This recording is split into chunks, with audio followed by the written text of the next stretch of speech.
Sabe quando bate aquela bad em você, você tá pressentindo que tá vindo uma coisa muito ruim, que alguma coisa ruim demais vai acontecer, e aquilo começa a afetar o seu físico. Ele sai do campo da preocupação e ele começa a se manifestar através do seu corpo, de sintomas. Eu acho que foi mais ou menos o que aconteceu quando Bolsonaro estava sentindo aqui. A defesa diz que Bolsonaro teve agravamento de crise, soluço e pede autorização médica. Isso aconteceu hoje, às 10h39. Na verdade, foi noticiado às 10h39, ou seja, foi na manhã de hoje. E eu acho que ele estava pressentindo a negativa de Moraes. Moraes nega pedido da defesa e mantém Bolsonaro em prisão domiciliar. Esse tipo de coisa acontece, gente. Você vai sentindo um negócio ruim chegando, aquela parada que você...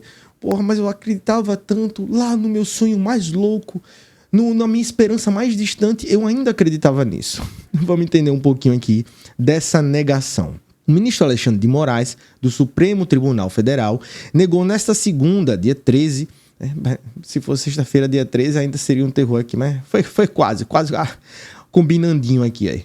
Um pedido de defesa de Jair Messias Bolsonaro decidiu manter a prisão domiciliar em outras medidas cautelares determinadas contra o ex-presidente. Segundo o ministro, a manutenção da prisão e das outras restrições impostas, como a proibição do uso do celular, redes sociais e retenção do passaporte, é necessária para evitar risco de fuga, bem como para assegurar o cumprimento da lei. Eu acho que isso aqui é meio óbvio, né, gente? Que ele está preso, ele foi condenado a 27 anos de prisão e 3 meses em regime inicialmente fechado, e para garantir até que de fato seja batido o martelo, que ele vá para a prisão, ou que seja decretado que ele fique de fato preso domiciliarmente, por conta disso ele está ali preso por enquanto. Porque o que acontece? Qual foi o pedido da defesa para que a gente entenda aqui, ó? Os advogados de Bolsonaro alegaram ao STF que a prisão deveria ser revogada. Por quê?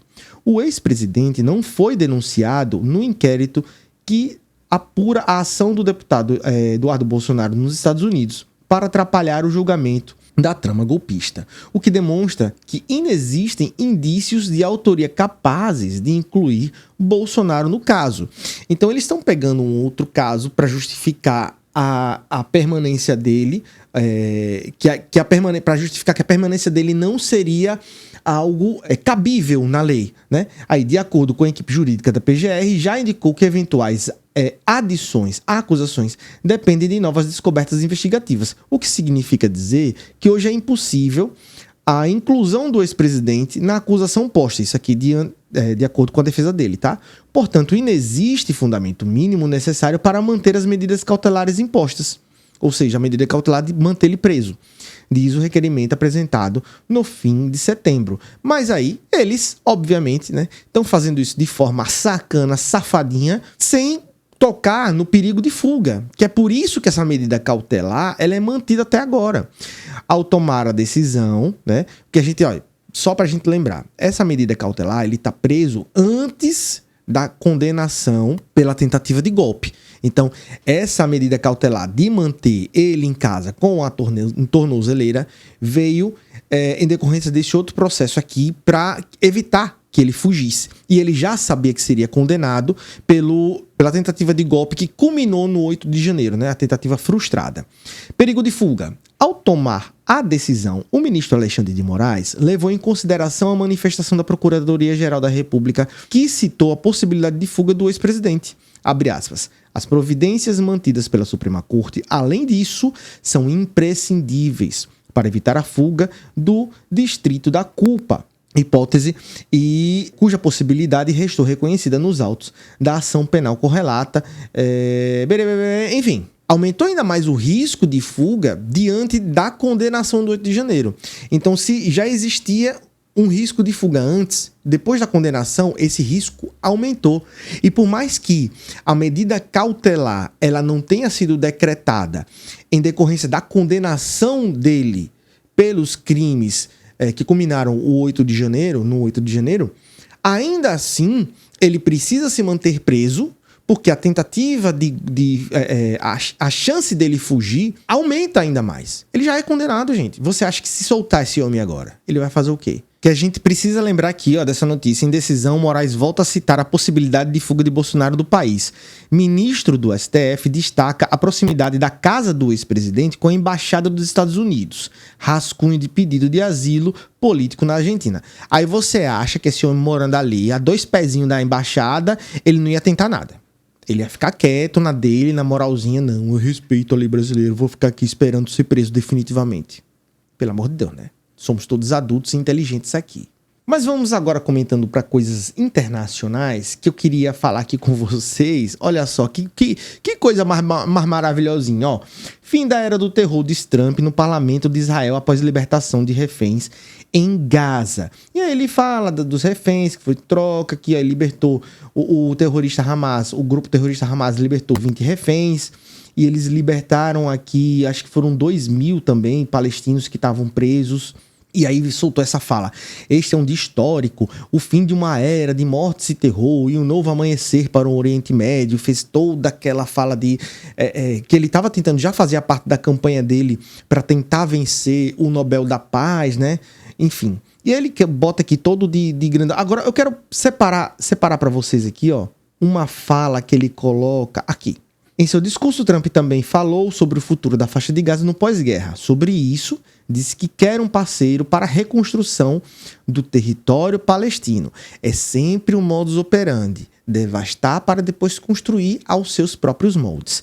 Vamos ver aqui, ó. Segundo o presidente americano, a equipe de governança de Gaza, formada por ele e que já terá sua supervisão, é composta por, abre aspas, pessoas ricas e poderosas que querem e vão fazer o bem. Meu amigo, se você ainda cair nessa pataquada de que pessoas ricas e poderosas são capazes de fazer o bem em qualquer lugar do mundo, elas são capazes de fazer o bem para elas. Se isso trouxer qualquer tipo de melhoria para o lugar onde essas benfeitorias estão acontecendo, ok, vai acontecer. Mas primeiro é o lugar delas. Afinal de contas, elas não teriam se tornado ricas e poderosas se elas pensassem primeiro no próximo, né? Então, assim, capitalismo é sobre isso, tá? A gente tem que tirar aqui o elefante branco da sala. Então não me venha dizer que você é milionário, que você é um caba bilionário e que você é bonzinho porque você pensa primeiro no próximo. Não, meu filho, quem pensa primeiro no próximo não é rico. Aí tá aqui que ele foi ovacionado, tudo mais. Eu vou trazer aqui um contraponto, né? Em Roma, Lula cita fome e critica gasto militar, que é justamente isso, gente. A gente tem que prestar atenção. O gasto militar que fez com que Israel bombardeasse, tivesse todo esse poderio, você acha que foi apoiado por quem? Aí me vem o Galego Laranja e diz que agora estamos promovendo a paz. Isso é simplesmente jogo de cartas marcadas, tá? O presidente do PT afirmou em entrevista publicada hoje pelo jornal italiano Corriere della Sera, eu acho que é assim a pronúncia, que é uma vergonha para a humanidade o aumento dos gastos militares, enquanto milhões de pessoas passam fome. Ele está em Roma, na Itália, para participar do Fórum Mundial da Alimentação promovido pela FAO, Organização das Nações Unidas para a Alimentação e Agricultura. O presidente Lula disse que a fome e a pobreza não são resultado da escassez, mas sim do fruto de uma escolha política. Porque a gente já sabe que o mundo hoje produz mais comida do que pode consumir. Então, se existe fome no mundo ainda, é de fato uma escolha política de coalizões de determinados grupos. Porque se você simplesmente não manda política, mas a gente vai ter gasto, isso assim, assado. Gente, existe uma coisa no capitalismo, que é o lucro acima de tudo, inclusive acima das pessoas. Não existe como, e aqui veja que eu não posso nem me dizer um cara comunista, mas eu, como uma pessoa que tem uma ideologia de esquerda, que tem uma forma de esquerda de perceber o mundo, de interpretar o mundo, eu não posso me colocar em um local onde eu veja isso como normal.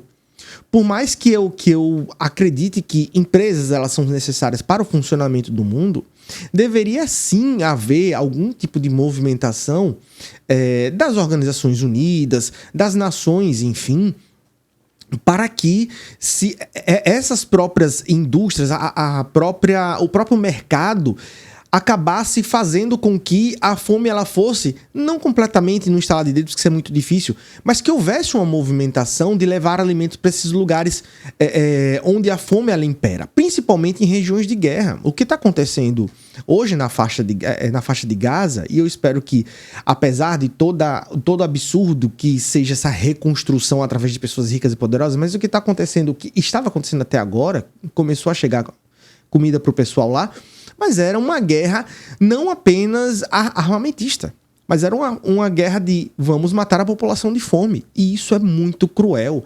Se você procurar, você não precisa demorar muito não, se der um Google rapidão, você vai ver cenas absurdas de crianças pele e osso. Só praticamente a cabeça ali desproporcional com o corpo, porque é o corpo definhando de fome. De fome. A gente vê diversas notícias de Israel impedindo que caminhões humanitários, com ajuda humanitária, chegasse a algumas localidades ali de Gaza, né, para os palestinos. Então, quando o Lula solta uma fala dessa, ele está sendo muito assertivo na leitura dele. Porque a fome foi usada como arma de guerra agora em Gaza, porque a gente está em evidência, mas a fome é utilizada como arma de guerra nesse quesito e como ferramenta de se manter o poderio de determinados grupos políticos. E é assim que funciona. Mas voltando agora, já que a gente está falando de Lula, eu queria separar mais uma pesquisa Quest aqui, que saiu ontem. Quest, 33%. Acham que Lula seria o melhor resultado da eleição para o Brasil de hoje. 23%, que seria alguém de fora da política. Ou seja, uma terceira via que ainda não foi revelada. Existe aqui alguns dados interessantes nessa matéria aqui, mas eu queria mostrar principalmente esse gráfico aqui. Olha só. Lula é esse cinza aqui. Ele estava em, acho que agosto de 2025, empatado com alguém que todo mundo achava que era uma terceira via, que deveria ser a salvação, e Lula estava basicamente empatado, ele estava ganhando por 1%. E de agosto para cá disparou, 33% da população acha que Lula é o melhor caminho para o Brasil no ano que vem. E despencou alguém de fora de 28% para 23%. E outra coisa interessante desse gráfico da gente perceber é que em agosto, 19% achava que Bolsonaro era o melhor nome para o Brasil em 2026 e apenas 10% da direita, da população, tá? Apenas 10% da população achava que era um outro candidato da direita. E esse gráfico ele tá se invertendo, ó. Então você veja que a galera da direita não tá achando que Bolsonaro é uma opção melhor para 2026. Ele caiu, Bolsonaro, de 19% para 14% e 10% que seja alguém da direita foi para 15%. Ou seja, o gráfico está invertendo e o cerco se fechando para todo mundo da família do clã Bolsonaro e que ainda defende essa ideia absurda. Bom, essas foram algumas notícias de hoje que eu queria compartilhar com vocês e amanhã a gente se vê para um novo episódio do Senhor Deus. Não esqueça de curtir esse vídeo e de recomendar para alguém que você acha importante assisti-lo. Eu vou indo nessa e a gente se vê por aí. Tchau, tchau.